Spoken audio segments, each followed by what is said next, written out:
Prazer, shalom a todos. Vamos iniciar então nossa aula de hoje.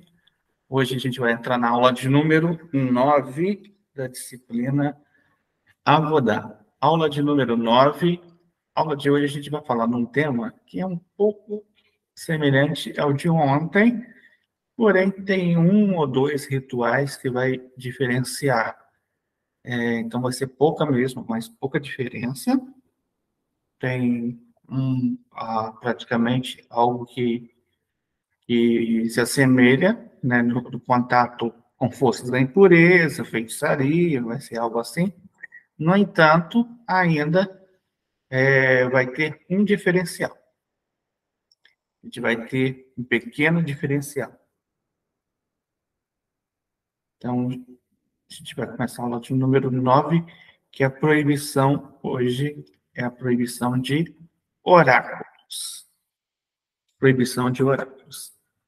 É conhecido também como a proibição de xamanismo, né? Ou seja, o xamã é o líder espiritual de uma tribo, por exemplo, indígena. Geralmente os índios têm muito isso. Tem um pajé, esse pajé, ele acaba consultando os espíritos dos ancestrais e através daquela prática, daquela consulta, ele acaba fazendo algum tipo de, digamos assim, encantamentos, né? Alguns tipos de encantamentos. Então, a gente vai ver isso na aula de hoje. Vamos ver, então, isso na aula de hoje. Então, vamos lá.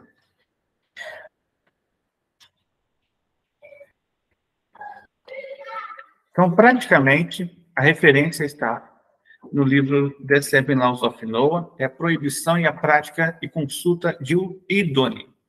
Idoni, o que é Idoni? Existiria um pássaro, este pássaro é chamado de Idoa. E o sacerdote de Idoni, ele usava o osso desse pássaro para poder atrair força da impureza sobre o instrumento desse osso.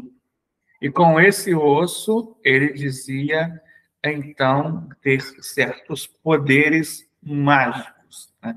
Então, esse seria a proibição de ídolo. Está escrito lá em Levítico, capítulo 19, versículo 31.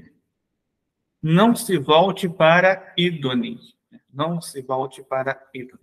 Então, a explicação que a gente vai encontrar, primeiramente, vamos encontrar a explicação do próprio versículo em si, no Sefer Hinuri, número 256. Vai explicar o que é isso. O que é ídolo, na verdade.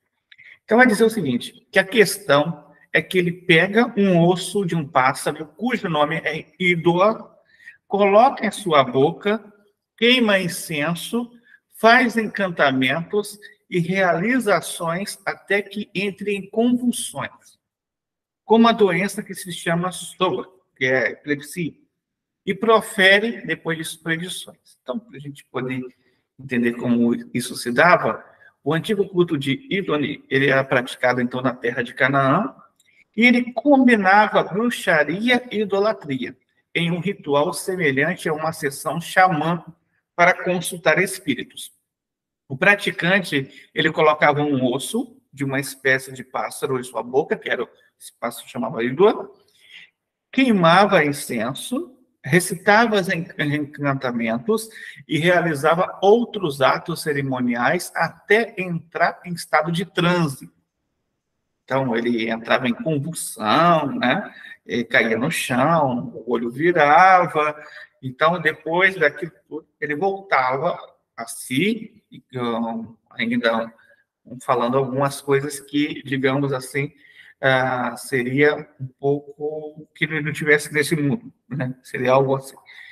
Então, ele falava algumas predições. Ele predizia o futuro, o que ia acontecer, algo que ia acontecer com a família, algo, por exemplo, se fosse acontecer no fim do ano, uma seca, uma chuva, algo assim. E uma vez, em uma voz parecia, então, emanar do osso desse pássaro em sua boca, respondendo a perguntas sobre eventos futuros. As pessoas, então, perguntavam, faziam perguntas, e, através desse ato, ele dizia as respostas. E é concebível que rituais semelhantes possam ser praticados no mundo ocultista de hoje. O praticante de ídole está sujeito à punição pelas mãos dos céus. Aqueles que comparecem e consultam tais cerimônias também transgridem. Então, vamos entender isso. Aqui, a gente está relacionando dois tipos de pessoas. Existe o praticante. O que é o praticante? O praticante é aquele que é o sacerdote do culto. No caso, é o xamã, pajé, né? O benzedor, também entraria nesse caso aqui. Aquela pessoa que conduz algum serviço sobre algum instrumento. Por exemplo, tem pessoas que fazem o jogo do copo, né? O jogo do copo. Ele conduz uma força de impureza sobre aquele instrumento. E, através do mexer daquele copo sobre letras, vai se formando palavras. E, então, as pessoas fazem algumas perguntas, então o copo, sobre as mãos das pessoas, vão se mexendo e formando as respostas que elas querem. Então, é algo semelhante. Por quê? Porque o ídolo, ele fazia isso. Ele pegava uma força da impureza e canalizava ela através de um instrumento físico, através de um instrumento físico material para isso. Então, a prática é a mesma. A prática é a mesma trabalho através de instrumentos que recebem forças para que possam estar ditando alguma coisa que vai acontecer, ou então lançando algum tipo de feitiço sobre alguém, ou então mesmo até curando as pessoas, né? Através dessas práticas, curando alguém, então fazendo com que a sorte de alguém melhore, ou o outro tenha azar, algo assim. Então, esse tipo de rito é totalmente proibido. Para a gente entender, ontem a gente citou um pouquinho o exemplo do Shaul HaMelech, né, que foi diante da Idonita. Tá? Para a gente entender, aquela mulher, aquela feiticeira, era uma praticante dessa arte aqui, dessa arte oculta, né, chamado Idoni. Ela praticava isso. Então, ela trouxe, através dessas forças, a alma de Shemuel Ronavi, né, do Samuel profeta, e a partir daquele momento que isso acontece, o próprio, digamos, Shaul HaMelech, ele deixa de exercer toda aquela influência que ele tinha e conexão que ele tinha como rei da terra de Israel, a partir desse ato. Existiam outros atos que ele cometeu, mas esse foi aquilo que realmente carimbou isso. Para a gente entender, aquela mulher não era nem para estar morando na terra de Israel. Ela não poderia nem estar morando na terra de Israel, porque na terra de Israel não poderia morar quem fosse idólatra. Então, todo tipo de feiticeiro não poderia ser encontrado na terra de Israel. Então, só dele ter deixado ela existir ali ainda, ela habitar ali ainda, ele já tinha errado. Ele já tinha feito algo que não era muito positivo. Ele já tinha cometido algo que não era muito legal, né? Então, a gente vai ver que o Rambam, ele vai dizer algo um pouco semelhante sobre isso, mas para a gente entender um pouquinho, eu falei sobre o praticante, o sacerdote, mas esqueci de falar sobre o que consulta. Aquele que consulta, ele não receberia pena capital na época dos tribunais, mas receberia, na época dos tribunais, apenas o critério de estar cometendo uma transgressão e estaria sujeito pelas mãos dos céus. Não estaria sujeito a uma pena capital na época, mas o sacerdote estaria a pena capital. Por quê? Aqui o conceito é de envolvimento e influenciar outras pessoas. É isso. Esse é o envolvimento. O envolvimento era algo muito grave, era algo muito sério mesmo. Essas pessoas acabavam tendo e se aproximando dessas forças. Então, ele influenciava muitas pessoas. Então, por isso que ele recebia pena capital. Então, para a gente poder entender mais um pouquinho, vamos ver aquilo que o Rambam ele vai dizer sobre isso.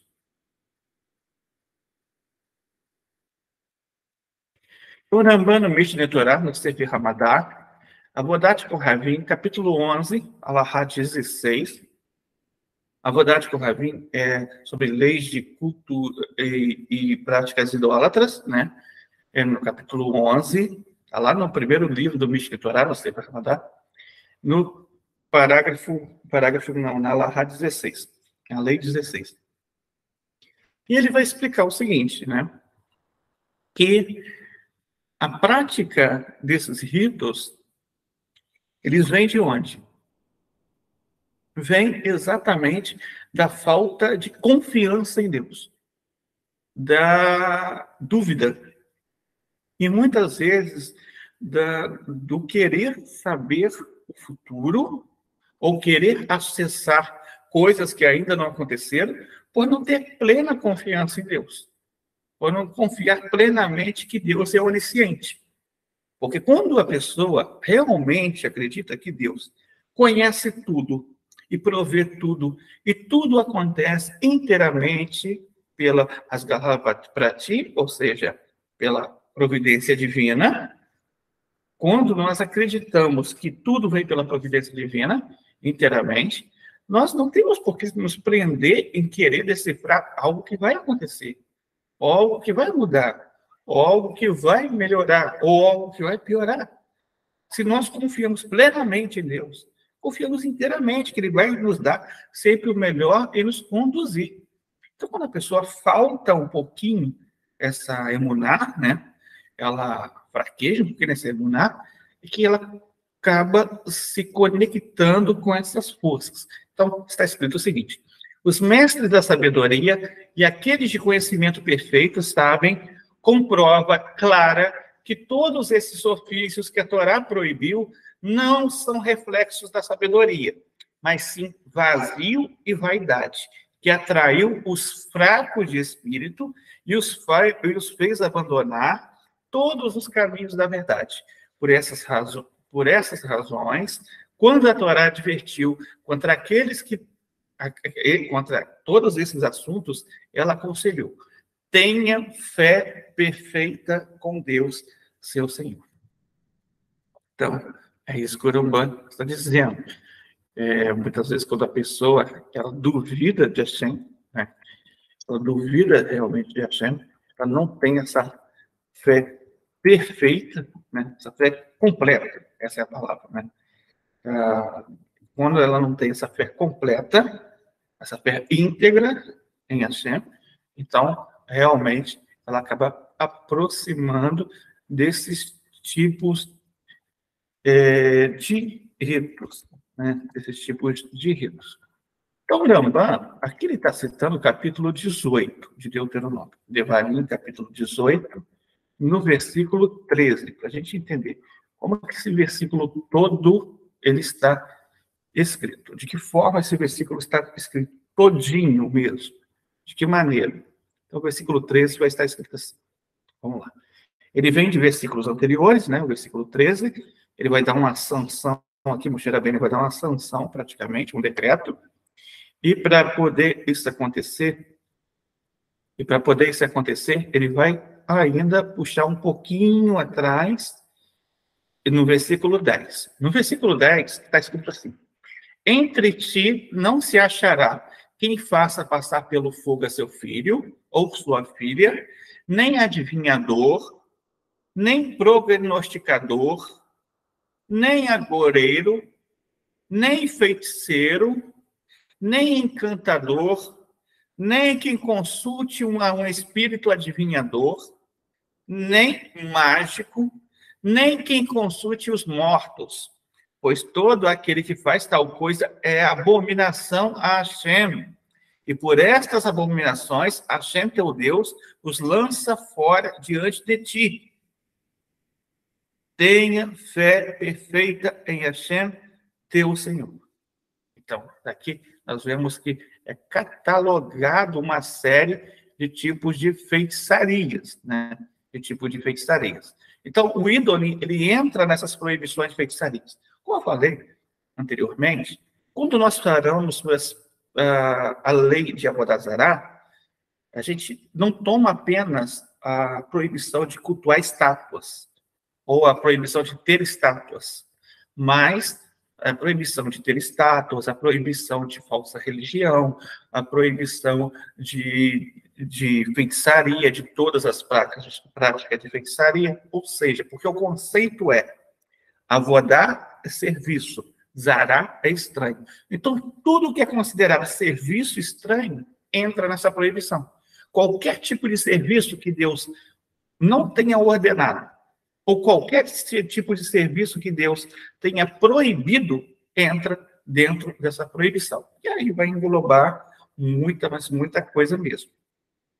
Conforme falei, nesse sentido, né, a gente pode até pensar, olha, mas existe um porquê, existe um para quê? Para que Deus faz isso? Por que Deus proíbe todas essas categorias de práticas? Existe uma explicação para isso? O Rambam, então, no Mishneh Torah, no Sefer Shoftim, o último livro do Mishneh Torah, lá em Leis de Reis e Luchot Pelahim, capítulo 9, que é a parte do Mishneh Torah, capítulo 8, capítulo 9, capítulo 10, capítulo 11, o Rambam, ele aborda sobre as leis dos Beninoa.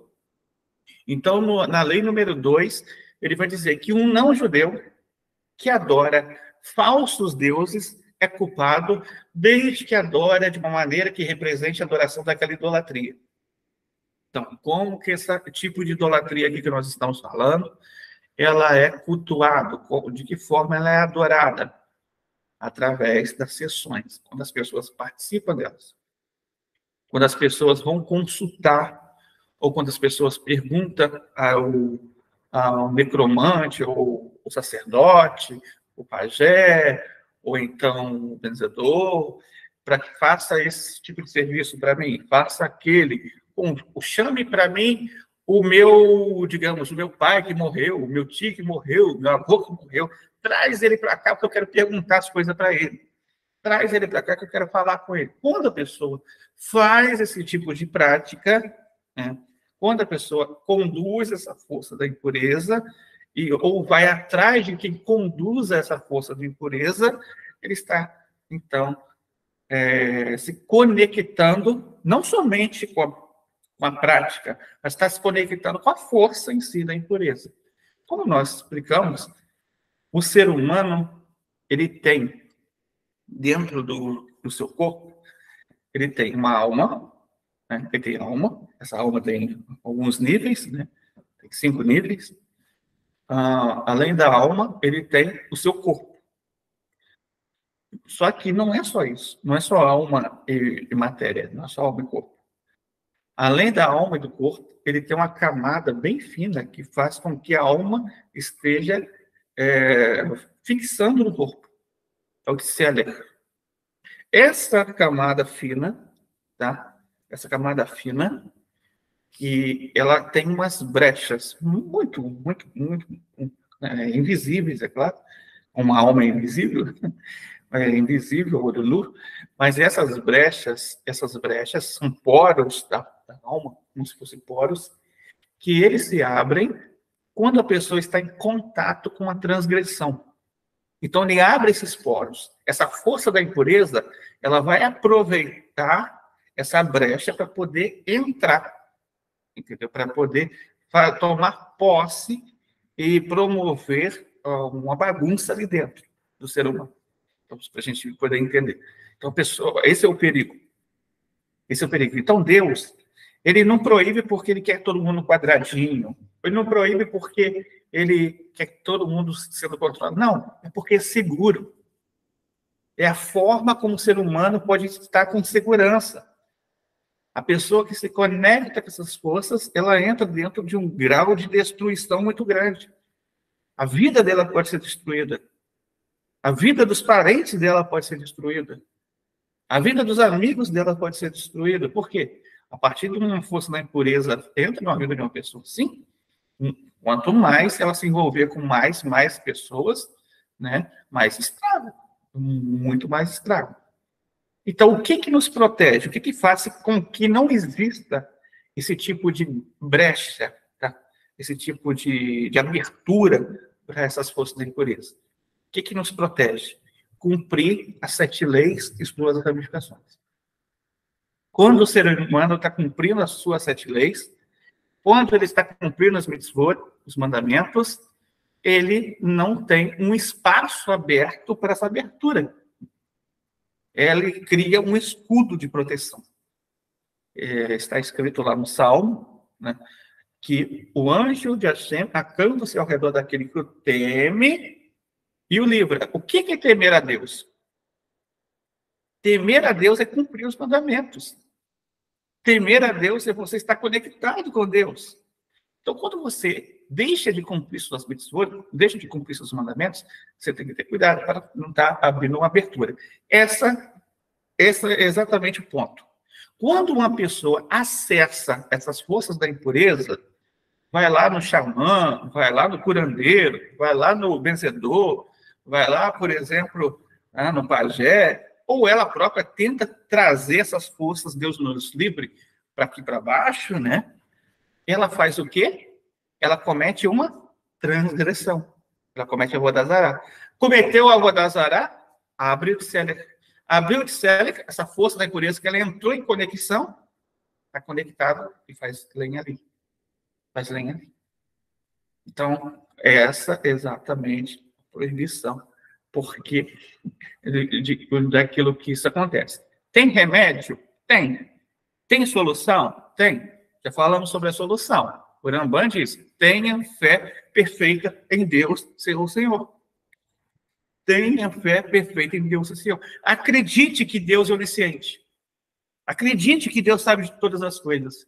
Acredite que Deus conhece tudo. Acredite que por Deus conhecer todas as coisas, Deus saber de tudo, nada vai te pegar de surpresa. Nada surpreende Deus. Tudo que vem em providência dele. Receba tudo o que acontece na sua vida como providência divina. Tome isso como algo bem presente mesmo no seu dia a dia. Entenda, olha, tudo que me acontece é providência divina. Tropeção é providência divina. A unha que quebra é providência divina. O ventilador de teto que queimou é providência divina. Tudo é providência divina. Tudo é providência. Hashem quer, de alguma forma, passar algo para você? Claro. A unha quebrou, podia ser pior. Podia ser a sua vida. No entanto, o decreto só caiu sobre a unha. Podia ser um decreto mais sério, mas só quebrou-se a unha. Significa que aquele quebrar cumpriu o decreto. Copo quebrou, caiu no chão, vai para o Hashem. Melhor copo cair do que o carro encapotar. Vai para o Hashem. Muito melhor. De repente, você levou um tropicão? Ótimo, perfeito. Melhor levar um tropicão do que quebrar a perna para sempre, né? Do que ficar tetraplégico. Então, Hashem sempre é providente em todas as áreas. Hashem sempre faz tudo absolutamente perfeito. Quando a pessoa acredita nisso, ela não precisa ir atrás de curandeiro, de benzedor, disso ou daquilo outro. Não precisa fazer isso. A pessoa não precisa fazer isso. Então, esse é o certo, né? Esse é o correto. Quando a pessoa ela já entrou em contato com essas forças da impureza, quando a pessoa ela já praticou isso de alguma forma, peraí, vamos ver. Primeiro, quem praticou, ela guardou durante muito tempo alguns adereços dessas práticas, né?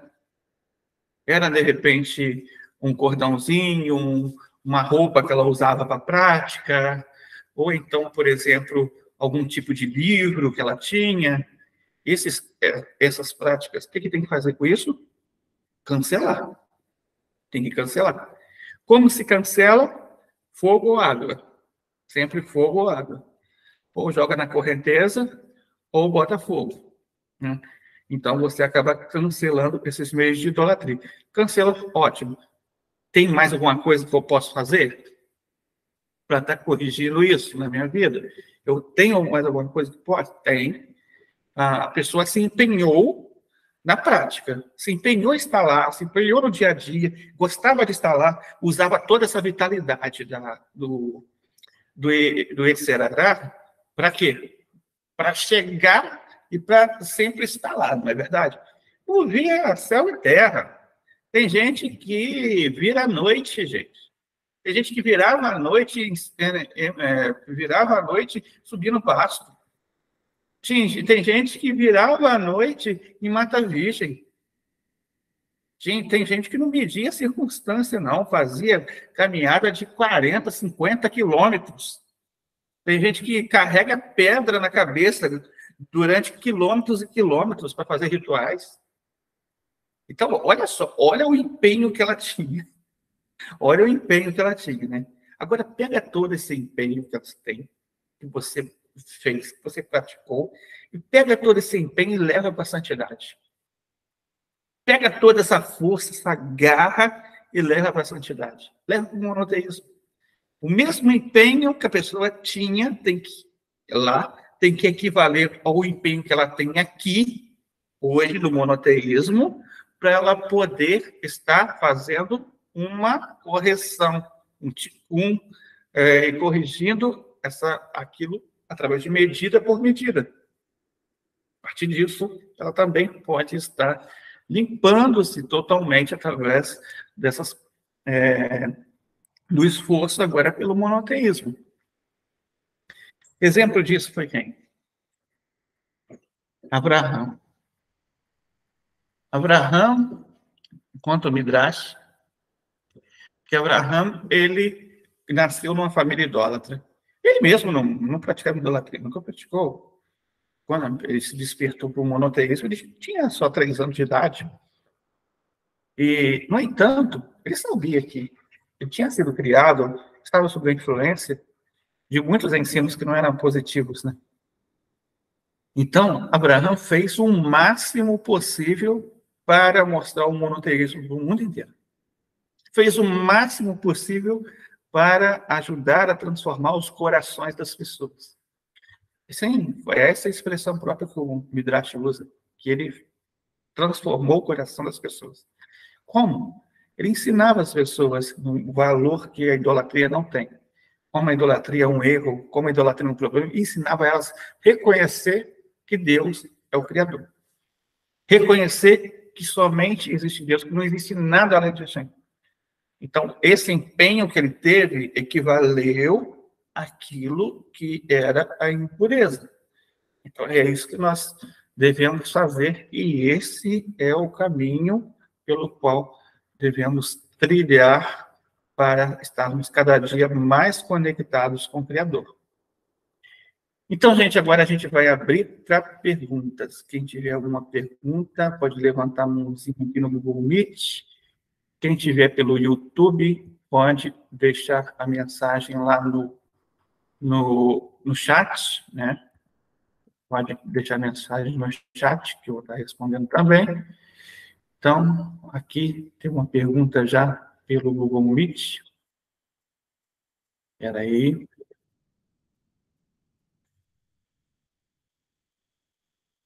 Então, a Bia, pode falar, Bia. Shalom, shalom. Então, More, gostaria de estar sabendo, de perguntar, sobre aquele versículo que diz que nós não devemos invocar. Sim. No caso, nós não podemos invocar, mas se essa força vier até nós? Então, é essa a diferença. Se você sonhou, de repente, apareceu tio, avô, pai, mãe, ente querido, ou então, se você viu mesmo, você de repente acordou no meio da noite e olha, ele está ali sentado na sua cama, tá? Olhando para você, e até te passa uma mensagem. Não tem problema nenhum. Você não invocou ele. Você não fez nenhum ritual. Você não buscou trazer ele para esse mundo. Você apenas teve um contato e foi, inclusive, permissão de Hashem. Vamos citar, temos vários exemplos. Dentro da Torá mesmo, eu sei da Torá oral mesmo, de acontecimentos assim. Por exemplo, quando o próprio Eliyahu Hanavi apareceu ao Shimon Bar Yochai, não somente apareceu Eliyahu Hanavi, O Cheirabeiro também apareceu. A Shimon Barelai. No entanto, em nenhum momento o Shimon Barelai cometeu nenhum tipo de transgressão, porque o Moshe Rabbeinu estava lá. Ele foi porque Hashem mandou. Né? Outro exemplo que a gente tem é do Reb Nachman. Após a morte do Reb Nachman, toda sexta-feira o Reb Nachman ia lá na casa dele para dar kiddush, depois que ele morreu. Toda sexta-feira ele estava lá, com a família dele, fazendo kiddush. Porque o Reb Nachman não morreu, né? Ele é um tzadik. Ele se ocultou. Então, para a gente poder entender, né, a gente está falando aqui de exemplos que as pessoas não buscam. Ela não fez serviço. Ela não jejuou para que isso acontecesse. Ela não, por exemplo, ela não passou a noite no cemitério para que isso acontecesse. Ela não fez nenhum rito, ela não entrou em transe, ela não buscou entrar em transe, ela não queimou incenso para isso acontecer. Ela não fez nada de um rito para isso acontecer. Então, isso não é considerado, tá, uma transgressão. Ok, Maria. E, no caso, aproveitando aqui, uma criança que entra em transe. Desculpa. No caso, essa criança não tem Uhum. não tem esse entendimento por que essa criança entra em transe. No caso, ela fica, tipo, no caso, desmaiada. Fica ali desmaiada por um tempo e depois, quando acorda, diz que foi bom e tal. Mas foi só um desmaio que deu, né, naquela hora ali, porque alguém passou a mão dela. Passou a mão, ela sentiu alguma coisa e desmaia. E gosta do que sente. Então, o que acontece? Esse transe aí é mais ocasionado pelo susto, correto? É muito mais pelo susto do que pela criança ter invocado alguma coisa. O que acontece? Quando nós somos muito novos ainda, nós não temos uma venda nos olhos que nós temos hoje. Hoje nós temos uma venda nos olhos, uma cobertura, que impede-nos de ver o mundo espiritual como ele é. A criança, ela só adquire isso muito mais tarde mesmo, que ela adquire. Então, ela vê ainda coisas que as pessoas adultos comuns não vê. Entendeu? Ela consegue enxergar coisas que ninguém vê. E aí vai e fala, ó, papai, eu estou vendo isso, está mesmo. Mamãe, eu estou vendo isso, está mesmo. Não é brincadeira. Quando você não tem, é claro, o processo que contribuiu para isso, se a criança, por exemplo, não fica vendo filme de terror, não fica vendo nada assim e tal, então quer dizer que realmente ela está vendo algo que não é desse mundo mesmo. E ela consegue ter essa visão melhor. Então, isso é muito mais por isso, tá? Pela a venda nos olhos que ela ainda não tem. A cobertura nos olhos que ela ainda não tem. E o que quer dizer essa cobertura nos olhos? Quer dizer, Exatamente, a gente adquire para a gente não poder morrer. Porque se a gente fosse ver como que o mundo é à nossa volta, dentro da dimensão espiritual, a gente não duraria um segundo. Não duraria um segundo. Nós infartaríamos. Tem sim, muita coisa mesmo.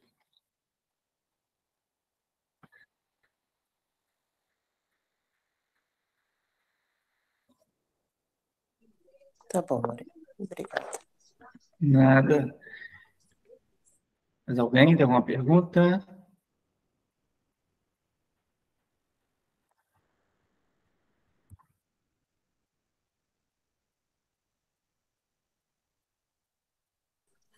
Uma criança, por exemplo, uma criança assim, mais ou menos, que não tem nenhum ano, é um bebê ainda.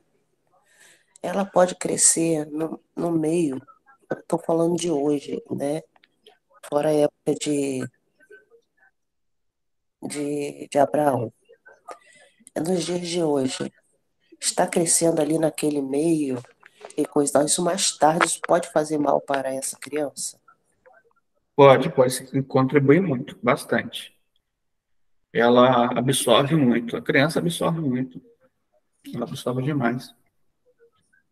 É, Então, e tá ouvindo além, direto, né? Falando aquilo e tal. além dos problemas, além disso, né? Por exemplo, ela também tem uns traumas, porque esses lugares são traumáticos. Só tem experiência traumática. Geralmente o pessoal bebe muito, né? Enche mesmo a cara, sempre sai briga, sempre sai algum tipo de violência, sempre sai um pai e mãe brigando. A criança, por mais que ela esteja dormindo, cochilando ali, ela está ouvindo tudo aquilo. Aquilo entra no subconsciente, no inconsciente dela, e dificilmente lá na frente ela vai conseguir superar isso tudo. É muita coisa. Aí quando cresce, quando já está adulto, aí que sabe, né, o resultado. Mas muitos não lembram, porque existe uma parte no aparelho psíquico nosso que bloqueia as coisas ruins, negativas, para que a gente não possa lembrar. A não ser quando a gente vai faz uma sessão com um psicanalista mesmo, que a gente consegue identificar onde foi o trauma. Mas isso é terrível.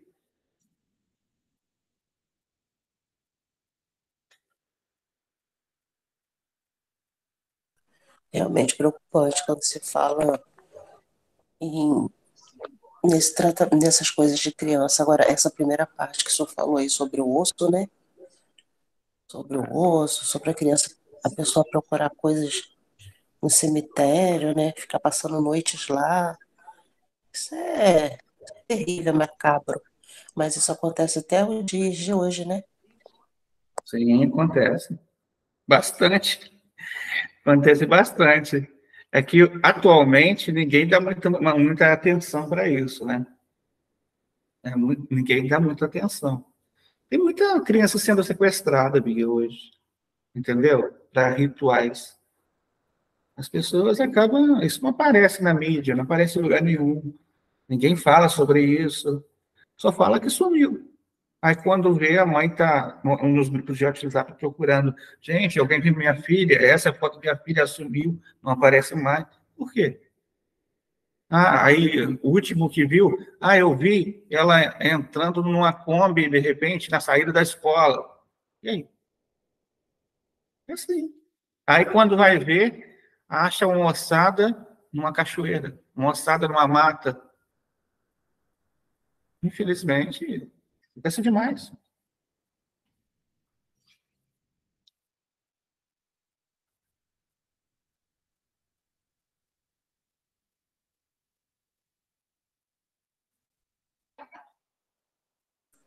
E o que tem e que tem de pessoas, né, que tem acontecido isso. O caso daquele rapaz mesmo do Fantástico, a gente não sabe o que foi, né? Mas ele já tinha o quê? 40 anos. Foi encontrado o corpo dele abaixo Sim, sim. do Fantástico agora que passou. Gente, fiquei horrorizada. Fora as outras coisas, como o senhor disse, que acontecem e a gente não fica sabendo. Sim, verdade. Então, gente, essa foi nossa aula número 9, né? Nós trabalhamos hoje com a proibição de não recorrer a oráculos. Então, a gente vai estar disponibilizando mais tarde a gravação dessa aula, né? Lembrando que amanhã a gente tem aula com o Rabi Shimon Brandt, né? Amanhã tem aula com o Rabi Shimon Brandt. Então, nossa aula sobre isso, a gente volta agora no próximo domingo, mas vou estar disponibilizando essa semana uma atividade semanal para vocês estar respondendo a respeito sobre as últimas aulas que a gente teve. Então é isso.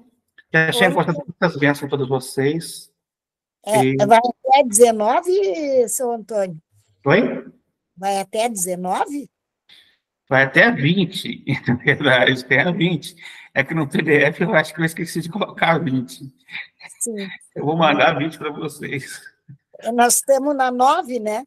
Uhum. Ah, que bom, tem bastante ainda, graças a Deus. Obrigada. Shalom. Nada.